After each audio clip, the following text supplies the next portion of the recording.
You missed some important news from the LGBTQ plus community this week. To ensure you are current, we are recapping that important news. Here's what you may have missed. Italy's far-right leader clashes with Canada's Trudeau at G7 over LGBTQ plus rights. Italy's Giorgia Meloni and Canada's Justin Trudeau spoke at the 49th annual G7 summit, which ran from May 19th to May 21st, and saw leaders from the G7 member states, the US, Canada, France, Germany, Italy, and the UK and Japan, come together to coordinate global policy. Held in Hiroshima, Japan, it provided an opportunity for Trudeau to hold the Italian government to account for its anti-LGBTQ plus rhetoric and legislative direction. British Prime Minister Rishi Sunak was also urged to use the G7 summit to champion LGBTQ plus equality and advocate for same-sex marriage. Host country Japan is the only member of the G7 that currently does not recognize equal unions.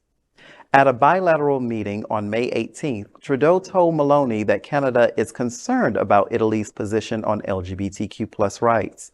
A summary of Trudeau and Meloni's meeting, provided by Canada's Prime Ministerial Office, states that the leaders exchanged views on the importance of protecting and defending human rights, including the rights of LGBTQ plus people, and Prime Minister Meloni responded by saying her government is following court decisions.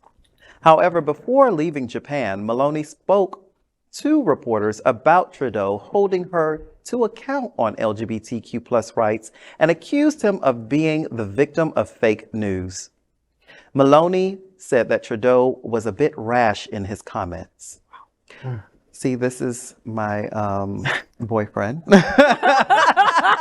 And he's a hottie. I think we were on happening out when I said, you know, Trudeau is one of those that is standing up for us, shining brightly. And even as I cuddle up in bed with Faye, we have been talking about. You wish you were cuddling up. I wish I was cuddling up with Trudeau. Right. We have been talking about how we are in desperate need of these celebrity and now governmental allies to shine brightly, especially during these times in society. It really sucks what's happening with Italy. I'm so glad we went before all this shit went down, Al. Oh my God, because the fascism is real, man. It's just nuts. You know, there used to be this show. I want everybody to fight these days. I don't know what's going on. There was this show, I think it was on MTV, that it was like clay figures. They would make clay figures of the people, right? Yeah. We need to bring that shit back, right? And so one, it being Bowman and Santos, and then the other one being Trudeau and Meloni. I think we need to do that. I haven't thought of that show in years. See, I keep hoping... It was a great show. I keep hoping that Donatella Versace will challenge Giorgia Meloni to a street fight and then kick her ass. It was also obvious that Meloni and DeSantis are descended from the same inbred and tangled Southern Italy family tree. Yeah. It's kind of like the Charlize Theron and Megyn Kelly. Yeah, like bring it, bitch. Like, let's do this. You know, one of the things that you should consider in this story, first off, besides for gay men in America, Trudeau being a thirst trap. His hotness. We thank you for being the object of our affection, and we mean it affectionately. And some women questioning their sexuality. Yes, no, he's definitely straight, and we love that he's... No, questioning my sexuality. I like him. Sorry. Right. I wasn't quick enough there. So we thank him for his support of LGBT. You know, one of the things that's interesting to me about Italy is you get a clue in the G7 in the summit of the conversation. Japan is the only country that really is not very good on LGBT rights. No, there's some improvement. They've been making some progress. The Prime Minister has been more vocal in recent months. But at the end of the day, it's Japan, not Italy, that is problematic. All of the European countries, and you have to be in the European Union, Italy has no choice, period. The issue is decided. And Italy can't be Hungary because they may throw Hungary out, or they, you know, Poland, they have no choice. What's interesting to me is Italy, when you say fascist, there's a growing Mussolini kind of tendency growing in Italy.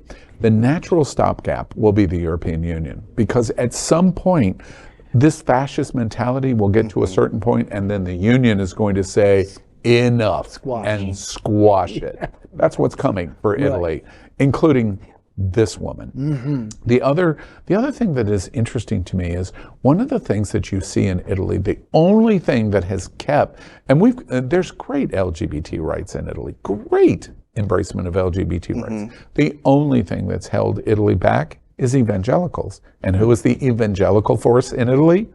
The Pope and the Vatican, the Church.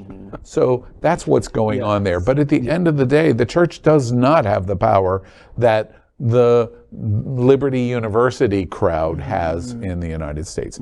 The other thing that I think is really interesting is I don't know what it is about the crazy fascists, but boy, once they learn a phrase, they're loyal and loyal and loyal. And when you hear her say that the Prime Minister of Canada is a victim of fake news, that's all you have to hear of going, there's the fascist dog whistle. She drank the Kool-Aid. She drank the Kool-Aid, and the Kool-Aid was served to her by a fascist that tried to attack the Capitol on January 6th of the United States. On the same frequency. On the same frequency. I was going to say page. A little older fashioned than Jamal, but we're talking the same language. Yeah, she put the freak back into frequency. Yes, exactly.